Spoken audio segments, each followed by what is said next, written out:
Welcome to the RKD Group Thinkers podcast. I'm your host, Justin McCord, and with me is Ronnie. I was trying so hard not to laugh. All right.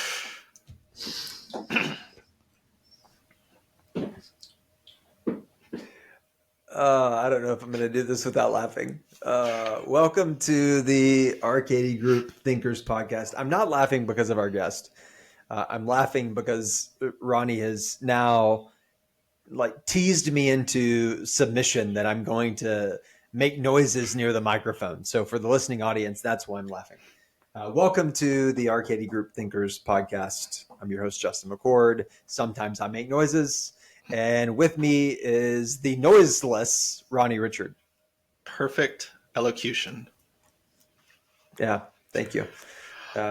So, Ronnie, we just wrapped this conversation with our guest, and I knew going into it that we were going to get some great stories. I knew that we would because our guest has been in the sector for a long time. He's a great storyteller in general. What I didn't realize is that I was going to walk away with a new perspective on him as almost in some way like the Paul Revere of leadership in nonprofit marketing and fundraising. So tell us about our guest. Yeah, Kevin Gentry. He's a seasoned fundraiser. He's got a podcast called the Going Big Podcast, and I'll come back to that in a second. He's the CEO of TenX Strategies, and he's raised over $3 billion in fundraising for a variety of causes over a decades-long career. And like you were saying, this Paul Revere aspect of he sees this need for going big, like the name of his podcast, but it's about taking risks. And we talk about this in the podcast where sometimes there's this scarcity mindset in our sector with tight budgets and the way things have always been done, and there's hesitation to take these big risks. And as he interviews people on his podcast, the most successful things that we see, whether it's a business or whether it's a campaign or whatever it is, it always involves taking an element of risk to reach that level of success. And the Paul Revere reference for me is that we deeply appreciate that he is on a mission right now with a thirst for sharing leadership examples. And the same way that iron sharpens iron, leadership can sharpen leadership and raise up new leaders. And so it's a fascinating conversation that goes through some of the annals of direct marketing and fundraising, and even further back, some of the annals of wine. So that's a nice tease. So here is Kevin Gentry of TenX Strategies and the Going Big podcast on the RKD Group Thinkers podcast. Kevin, I want to start with the figure 3 billion. And that figure is significant as a part of this conversation because as a part of your bio, you have raised over $3 billion. And I would just love for you to unpack and kind of reflect on what that looks like and feels like as a part of your career. Well, cool. Well, thank you. I want to be clear. I've helped raise $3 billion. Sure. And also, to be clear, it's very generous. People gave that, and really at the end of the day, what role I had in it, I guess, could be questioned. And I don't want to be presumptuous with respect to this very generous giving partner that I was so key to it. But I've been involved in efforts that ultimately raised well over $3 billion a number of years. But if I could, I'd like to start with 3 quick stories about getting to $3 billion. Let's do it. One was when I first fell into a fundraising role in nonprofit fundraising, and I say fell into, I don't know anybody who didn't fall into a fundraising role because of the whole nature of the business. I went to a training program that the Heritage Foundation was hosting, and I went to a session on how to do a major gift ask. And this British guy was giving the presentation, and he was very British, and he was pretty sure of himself, pretty self-confident, and he was talking about the ask. And I raised my hand and said, I've got to say, I don't see how I could even ask somebody for $500 because I can't even conceive of ever giving $500. And he said, well, maybe you don't belong in this room. And so, okay, well, so that's some of the context that laid into it. Well, a couple of years passed. One of my first big asks, I went to a donor who had given as much as $2,000 through direct mail, but was pretty consistent. He gave a couple times during the year, and we were in a building campaign. This was my first big ask, and I was going to ask him for $50,000. And I had a colleague with me who had a great sense of humor, and I was very nervous about this, and I asked the donor for $50,000, and he was obviously pretty wealthy. We had this beautiful lunch in his office, but he reacted. He leaned back and he said, $50,000? I've never been asked for $50,000 in my life. And I was panicking, and my colleague said, that's okay. Kevin's never asked for $50,000 either. So I say that to really lay a foundation of tremendous humility. And then I want to say sort of one of my next best steps to just show all the brilliance that I had of this is I was with a donor, and I ran into him, and I've been working with him, and he said, started talking. He goes, well, what are you looking for? And I hadn't made any plans whatsoever to make an ask, but I had been sketching out on a piece of paper the plan that we were working on, and he was looking at it, and he said, what are you looking for? And I didn't have the courage to verbally say it. So I wrote 50,000, and perhaps it was an act of God or what have you. I didn't put a comma in, but I added an extra zero, and it became 500,000. And he looked at it and said, I'll do it. And I said, you will? So again, I want to make clear that there's not some brilliance behind this. But I was really fortunate over the years to be involved with just some extraordinary people. I worked for nearly 30 years for the businessman Charles Koch and his family, and especially his efforts to engage a lot of other business leaders and philanthropists in efforts that he was working on, and got to work with some phenomenal people, many of whom became mentors. One of them, Rich DeVos, the co-founder of Amway, taught me so much. And really in partnership with Rich and many others, grew efforts that were raising, 10 million, 15, maybe 20 million a year, ultimately to 200 million, 400 million, and that's how it grew. I'd love to say it all originated in direct mail because I'm a big believer in the pipeline, but a lot of this actually started with just a lot of major gift occurrences, opportunities, which I can go into because a lot of it happened not only from what Rich DeVos taught, but what I learned from people like Mal Warwick and Roger Craver and Richard Viguerie. So the seminar that you walked into, why were you there? Yeah, that's what I was going to want. How did you get to that point? Yeah, so I straight out of college started working for Morton Blackwell at the Leadership Institute. I think there were 3 or 4 employees then. I ran his training schools, and it became immediately apparent that no matter how hard I worked, we were not going to grow substantially because we were resource constrained. We just didn't have that much money to spend on things. So I, was young, brash, Morton, I think I could raise money. I think I could do this. I think this would help us grow. And he said, no. He said, because I'd have to train you how to fundraise, and I'd have to train your successor and how to run the schools, and I don't have time to do that.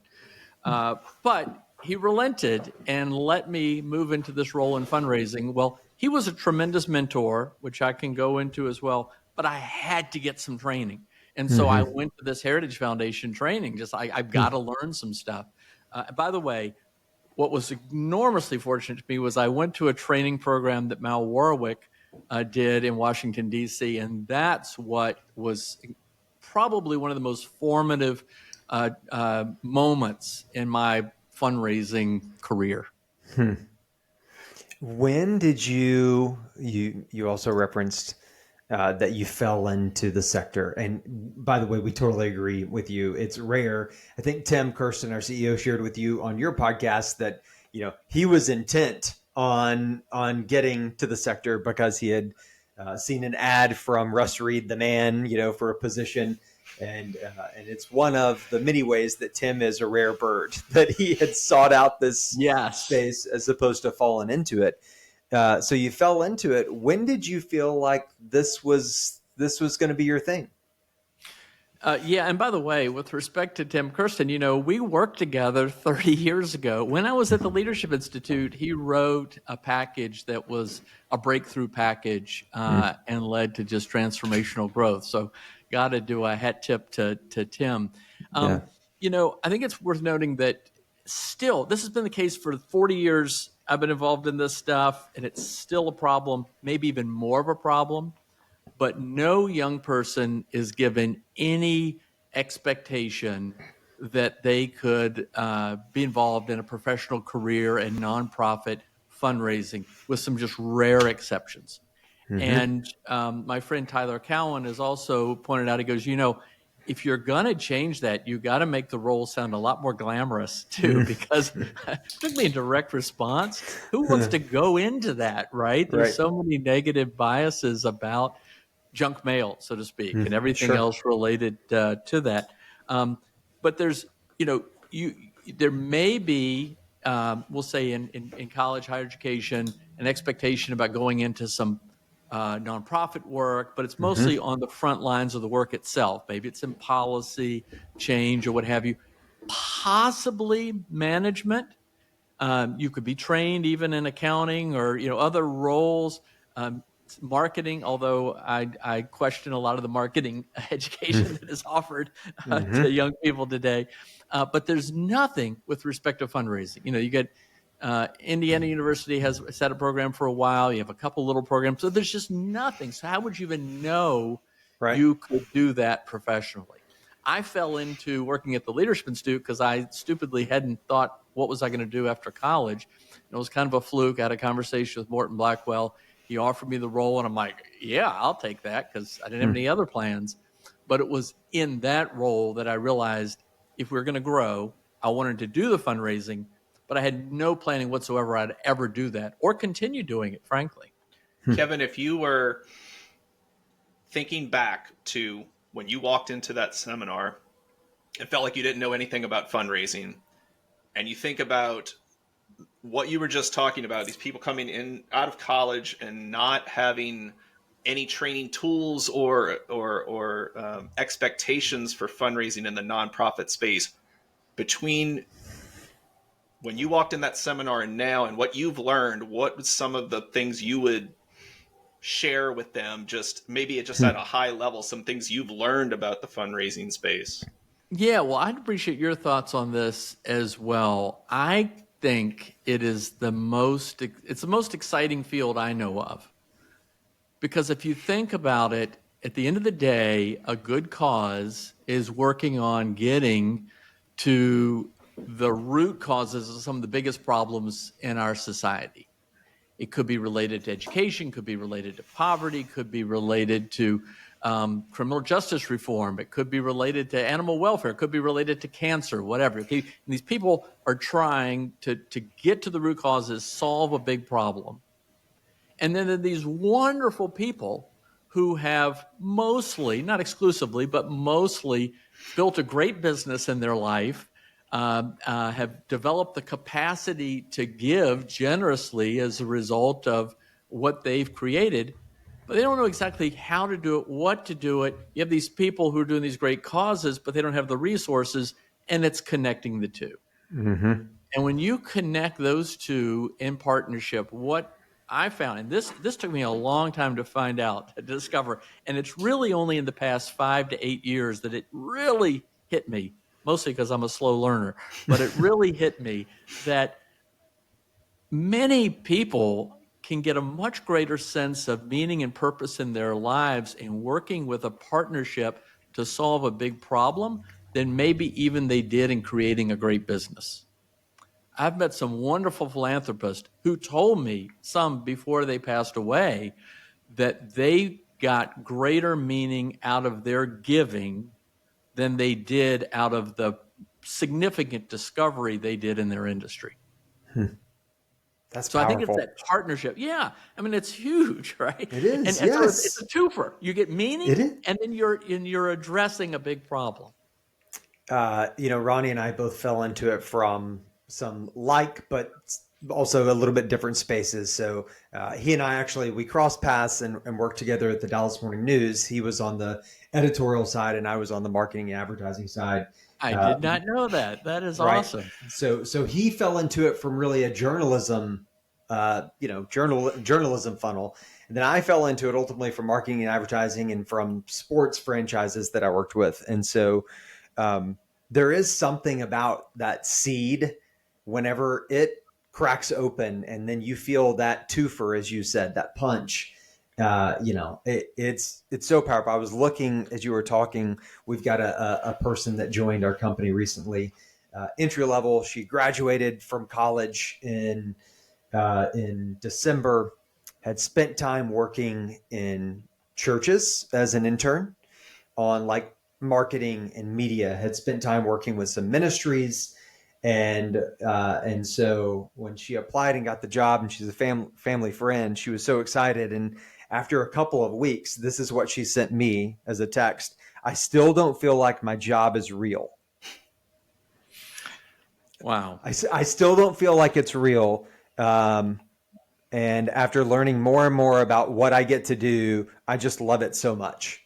And so to your point, like exposing the next generation of leaders to this important work, but also this fulfilling work is crucial for us. Right. But here's the challenge. Okay. First of all, we've heard a gazillion times, follow your passion, find your passion, find your gift, follow it. Great. A lot of us can't always do that. What is our gift? What is our passion? I'm still looking in some ways. I know many people in their 50s, 60s, 70s are still looking, right? Mm-hmm. And how does a 20-year-old or an 18-year-old or a 25-year-old know that? And then, of course, you don't even know what you don't. You don't know what you don't know. Mm-hmm. And so it's, sort of like in a survey or a market test to say, what would what kind of product are you looking for? Well, I don't know. I didn't know that product existed. So how would you even know about this career if you don't know that it's there? Mm-hmm. And so we can say, yay, look, I've come across this notion where you can find tremendous meaning and purpose by connecting your passion, your interests with this area. But still, it's a lot of unknown. And, people just go with what they do know. I think I've always thought it's unfair of us to ask an 18-year-old when they're headed to college to pick your major. Like, who knows what they want to do? And there are some people, I've always been blown away by people who are like, ever since I was 6 years old, I've wanted to be a doctor. And I don't understand it because I never knew what I wanted to be, even going to college. So Kevin, I wanted to shift course a little bit to ask you, as we're in the philanthropy space right now, we're seeing a lot of change. We're seeing a lot of turbulence, but mostly I'm thinking like over the last 5 years, the space is changing and really fast. What do you see? Like, what is your philosophy around philanthropy and fundraising, and where do you see us heading in the future? Yeah, I think it's changing and it's not. The whole world is changing. It's changing at an accelerating pace. And a lot of that's driven by, new technological innovations. Just think, in our lifetime, just the past several decades, we can look at things and say, things haven't changed that much. Our houses, everything looks kind of the same. But yet consider in communications technology and artificial intelligence, healthcare, all these areas, it's just phenomenally different, right? And it's going to be even more phenomenally different over time. So we live in a dynamic world, thank goodness. and there's going to be change. But with respect to giving, I do think we're learning a lot more, and we're able to exchange information much more quickly. And I mean, you see that in everything from LinkedIn to whatever. There's just a much richer exchange of information where we're learning what others are doing, which we just wouldn't have had that opportunity before. But people still want to live a life of meaning and purpose, and they're trying to figure out how to do that most effectively. I think many people are finding that philanthropy is an effective vehicle to do that on the one hand. And I think many people are also seeing, look, I can be a social entrepreneur. I can do some great stuff.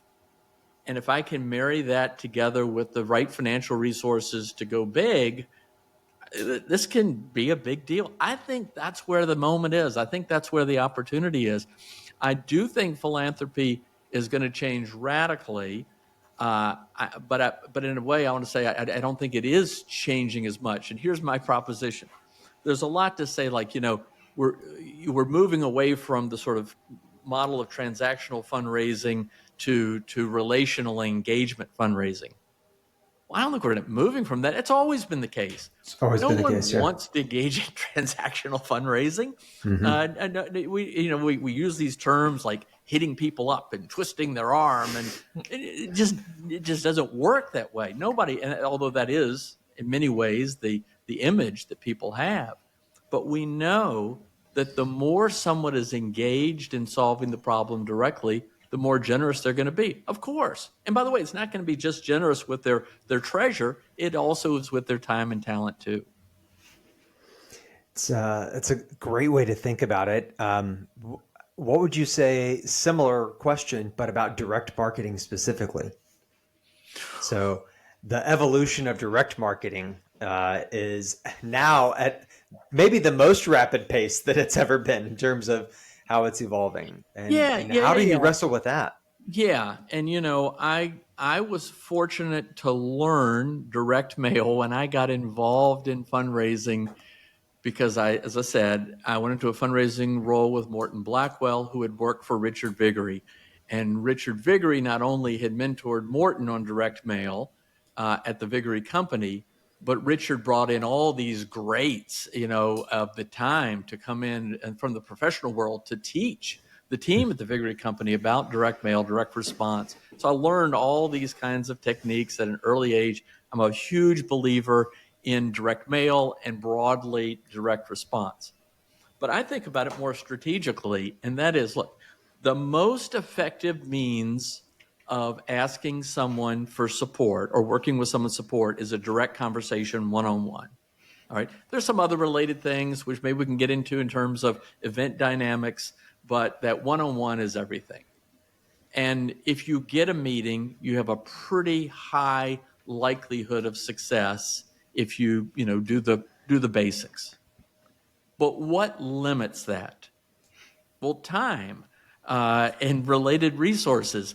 The best major gifts fundraiser in the world can't do but 200 or so real visits in a year. I mean, unless you're just going, house to house within house to house, right? Yeah. If you're a national organization, you have to travel, you have to do all these things. You can do things maybe by video and stuff, but still, you can't do that. So you've got to figure out a way to leverage it. And direct response is that. That's all it is. Direct response is leveraging that one-on-one meeting. And however you're utilizing continually innovations in communications and marketing, although the marketing principles stay pretty constant. Right. That's how it works. And are people who respond through the mail, are they giving less and less because those tend to be older and they're changing, well, look, there are always going to be changes, but the concept, the strategy of direct response is merely leveraging the one-on-one.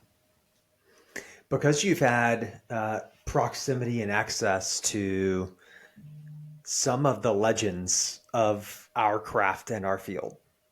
You mentioned Richard Viguerie and Morton Blackwell and Warwick, and because you've had decades now of experience what are some of the direct mail packages that live in lore in your mind? Like, what are some of the ones that either caught you off guard or that you still admire in terms of their effectiveness or potential? Yeah, I'll tell a couple of quick stories about some of those. One was the package that Tim Kirsten was a part of. But I also want to stress some of these strategic lessons I learned, especially from Mal Warwick. But I also learned some from Bob Cialdini. Now, you mentioned these greats and things. I do want to say at the outset, I'm a big believer in mentors, in finding mentors, seeking them out, tackling them if necessary. I'm exaggerating, but it was Sir Isaac Newton who said, I stand farther when I see I see further when I stand on the shoulders of giants. And I have learned also as I've grown older that I find more and more mentors who are younger than me, who are teaching me in other areas. You can have mentors in all different kinds of areas. Bob Cialdini, by the way, and his techniques of persuasion, the psychology of persuasion. Years ago, when I was working at the Mercatus Center at George Mason University, I worked with Tyler Cowen, phenomenal economist, one of the most important and influential economists in the world. He was our general director. And he said, you're with respect to all this marketing you're trying to do, have you ever read Bob Cialdini? And I said, no. I looked into it, read Influence. And my assistant at the time was just kind of curious because she heard me talking about it and reached out to Bob Cialdini and said, would you meet with my boss? And he said, sure. And so I had a meeting in Arizona. So I went over to Tempe. He was teaching psychology at Arizona State. And we went to coffee at the Arizona Inn. And he told me then about what he was using with the hotel industry, testing about the rules of reciprocity and getting people and social proof to get people to reuse towels rather than have them washed every day. Phenomenal, all kinds of stuff. I learned so much from that I could go back and apply. And same thing with Mal Warwick and others. I read a lot. I continue to read. I'm a slow learner. Sometimes I have to read things 10, 15 times to really see it. I still go to a lot of conferences and training, but I cannot underscore enough the importance of mentors. And it just helps you apply the lessons and ask questions about the stuff that you encounter. Now, with respect to that, I'll answer your question about a letter. I will say that when I was working with Morton Blackwell, everything that I've been taught in my English classes about writing, he was trying to disprove with respect to direct mail. I felt like I was a good writer. I wasn't, but he also made clear I didn't understand how to communicate effectively and persuasively with people. I would get so angry when he would edit these letters with all this red ink and just say, this is terrible. I was like, you don't know what you're doing, but I learned so much from him, but I was still resistant. And we did a letter on this new building. We're going to buy a building for the Leadership Institute. We're going to move out of the offices that we got, head in the National Right to Work Committee in Springfield, Virginia, and had this great new property in Clarendon and Arlington, Virginia, on the metro. It was going to be a national training headquarters, and but we were direct mail based at the time, and so we wrote a letter. Essentially, sort of Morton laid out his vision, and it did well, and then we tried having at the time Congressman Dick Armey sign the package. And at the time, he was very popular in conservative audiences, and the package did really well. It was the most effective package at the time for the Leadership Institute. And Richard Viguerie got the letter. He was on the House file, and he called Morton and said, hey, I saw this letter. It was interesting. How did it do? And Morton said, it's the best letter we've ever had. And Richard said, well, you know the rule. You prospectize your best house file or you house fileize your best prospect. Are you going to try to prospect on it? Morton said, wow, that's a great idea. I hadn't thought about that. He called me and said, just talk to Richard Viguerie. He thinks we should send the Dick Armey letter as a prospect. I was like, Morton, that's the dumbest idea. Why is anybody who gets a letter from Congressman Dick Armey about buying a new building for an organization they've never heard of going to give to that? It just makes no sense. And he goes, well, I think we should try it. I was like, oh, There's enough to do. Why do we have to do this too? Well, it was a phenomenal breakout package. 60% of all the donors who came to the entire effort of that campaign came in on acquisition through that Dick Armey letter. And then, of course, it was Tim Kirsten's letter that he did with a video package that Stephen Klaus conceived of that really was the breakout that took things to an even higher level and really began to inform my sense of really what motivates people. And by the way, back to direct mail, direct response, the video packaging that Stephen Klaus pioneered was another breakthrough with respect to how to leverage the power of the individual meeting through direct response. I'm sorry, last thing I'll say is... No, this is great. Please. Yeah, these are awesome. When I went to the Mal Warwick training, I just started in the role at fundraising, and a friend at the Heritage Foundation sent me a Mal Warwick brochure that he had found and said, "Hey, you should go to Mal Warwick's training." Mal Warwick, was a progressive before we even used the term progressives. He'd been Ron Dellum's finance chairman in Berkeley, California. Really, some sort of causes on the political left. And I looked at the brochure and I was, again, desperate for training. And I was like, well, it doesn't say I can't go. I'm going to go. And I went and I learned so much about how then Greenpeace was sharing this case study about how they were making so much in prospecting, mailing millions of packages, and they were calling every $100 plus new donor to thank them in order to boost retention. Phenomenal stuff. I went to a lot of Mal Warwick's training, but he taught me the power of giving clubs. And the argument was that, yes, that individual meeting is so important that you have with the donor, but consider a generous giver might have 40 or 50 or 80 of those kinds of meetings over the course of the year. And how do you really differentiate among all your other competitors, we'll say? But let's say that you have some kind of recognition society, a giving club, and your donor attends the event, physically attends the event, sees much more broadly what you're able to accomplish, meets many more of your staff, something that you could never accomplish in their office. And if you can make that an emotionally engaging experience, you're over the moon.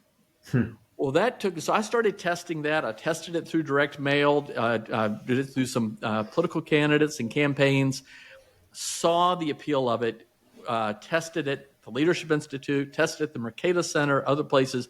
It's great. But it was the recognition that an idea that Charles Koch had to host a seminar for business leaders. I'm like, wait a minute.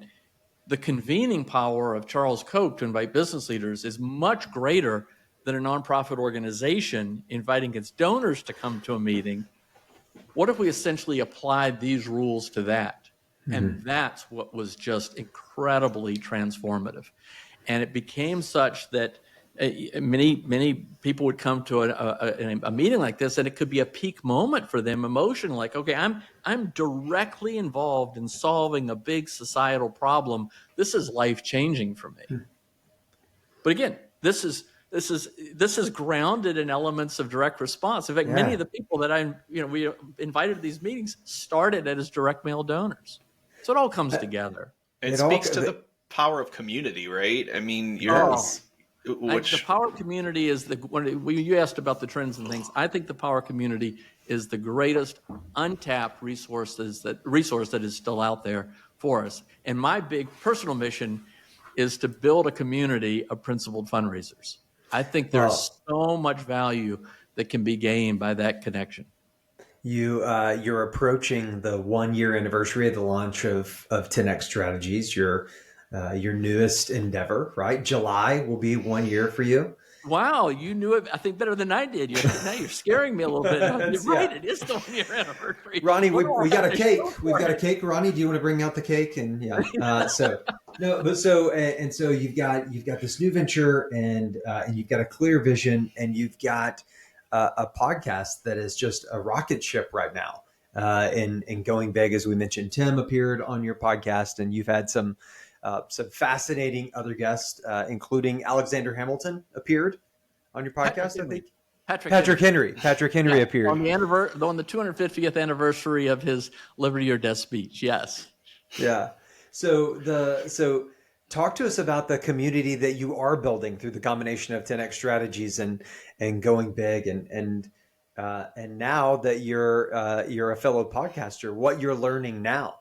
Well, thank you. Well, I'm learning mostly that I don't know anything. There's still so much I don't know, or my preconceived notions are wrong. Right. But thank you for asking and for noting that. I have believed for well over 25 years, at least, that we've got to address this gap, that there are these phenomenally good causes, and the number one constraint to their solving the problems is that number one constraint to growth, because growth is key to solving the problems. That's what we want them to help them to do, right? The number one constraint is talent. And we've got to address this talent deficit in the manner that we laid out, because none of us even knew that there was a career opportunity here. So I am determined to address that. I'm still trying to figure out how to do that. The podcast is one starting effort. And what I'm trying to do is tap the power of thinking big. And there's so much about that. My friend Stephen Klaus made a point years ago to take me to Union Station in Washington, D.C. and show me the plaque, with the famous quote, make no small plans. They have no ability to stir men's souls. And we know, that Martin Luther King had a dream. Mahalia Jackson called out from the crowd when he was about to read his prepared remarks at the March on Washington, and he pushed it aside. Mahalia Jackson, the great singer, had heard him share his dream, and she said, "Tell him about the dream, Martin. Tell him about the dream." You can hear her say that from the recording of that speech. He says that, and he shares his dream for a colorblind society in America, for the world, and it's one of the most consequential speeches of all times. There are people we know, Dr. Sidney Farber, who, when approached by a group of philanthropists, and one of his colleagues said, if I had access to additional resources, I'd buy another microscope. Dr. Sidney Farber runs out of his office in 1947 at Boston Children's Hospital and said, I'd find a cure for cancer. And of course, the rest is history. The Dana-Farber Cancer Institute has just done extraordinary work. It is, casting this big, bold vision. As we know in the Bible, the book of Proverbs, where there is no vision, the people perish. People are looking for leadership. People are looking for vision. I think if we can encourage more people to think big and go big, I think we're going to get to the root causes of more of the problems in society today. There's a certain element about going big in 10X that's about taking risks. I mean, and maybe you've seen this too, but sometimes the mindset in our space is this mindset of scarcity, and we don't have enough resources. We don't know when, how long our revenue is going to last. Budgets are tight. Is it a shift in mindset that's necessary to get to a place of abundance? Big time.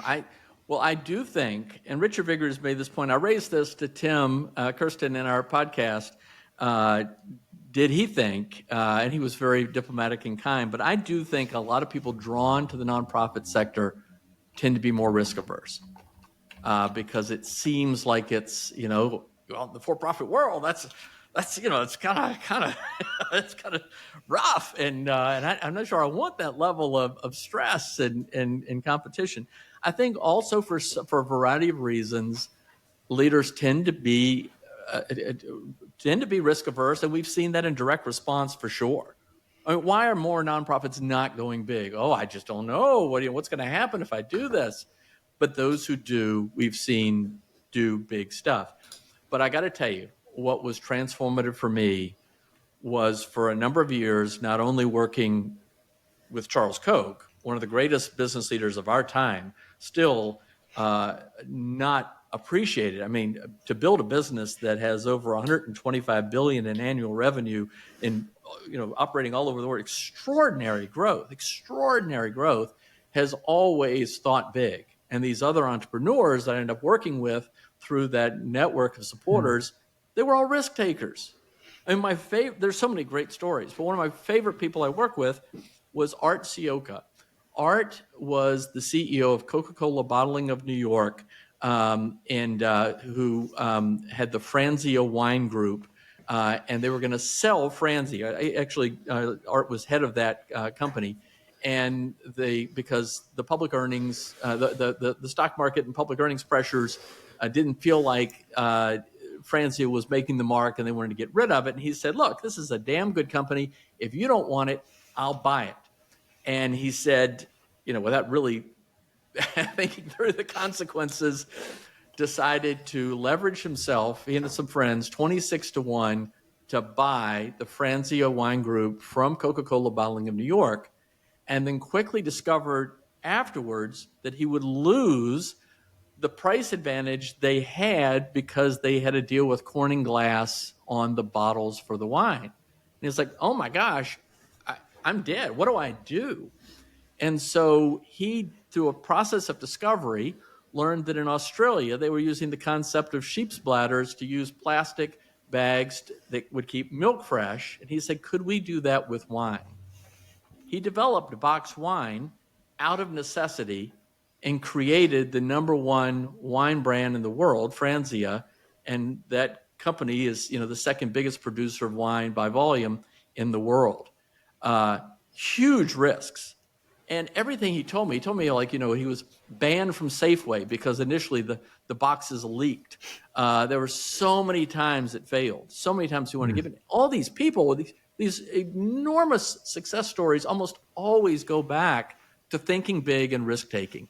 And if we can somehow marry that in the nonprofit sector, I think some of the biggest problems we face in society, I think they're at risk of being solved. Kevin, we are, Ronnie, I'm going to speak on your behalf, if that's okay. I don't know what you're about to say, so you kind of don't get a choice. I'm going to say it anyway. But we are so appreciative of your thirst for solving that great chasm in our space, and there are not enough Kevin Gentrys, and so. We want to just tell you thank you and echo your vision for the empowerment of leaders and of the abundance mindset. It's incredibly refreshing, and so thank you for doing this work. Well, thank you. And I'm just embarrassed, as you know, to my 1-year anniversary, that I don't have more progress to show. I'm questioning myself. Have I taken enough risks? Have I thought big enough? But based on just this conversation, I think I'm going to be back in touch with you all and a lot of other people we know. There's a lot more to do, and I look forward to working with you all. And anybody who's listening that believes in this, let me know. Let's address this. Look, let's just go back to the problems in society, whatever they may be. And there's so many, right? Yeah. We're so depressed about the failing education in America. We continue to slip away. There are still too many people who struggle economically for a variety of reasons. What is it, like 60% of Americans have less than $1,000 in savings? God, it's mind-boggling. Many could just not afford a basic thing like a car repair that might happen or something like that. And these drivers, whether it was, prisoner reentry and criminal justice reform or financial illiteracy or substance use and addiction, all these things that are holding people back, not to mention regulatory burdens, all these things. How can we address this stuff so that people are just in a position to lead a better life with their families? So these problems are there. They can be solved. We know that there are people that are working to address them. So the proposition is if they had more and better resources to do this, they'd be able to do it. And so that's why people should go into this field, right? Yeah. Yes. And if we all learn how to be better fundraisers, we're all going to do better at solving these problems in society. It's good stuff, man. It's really good stuff. Thank you for hanging out with us today, and we're thrilled for the conversations to come, and both to watch what you do and to be a part of it.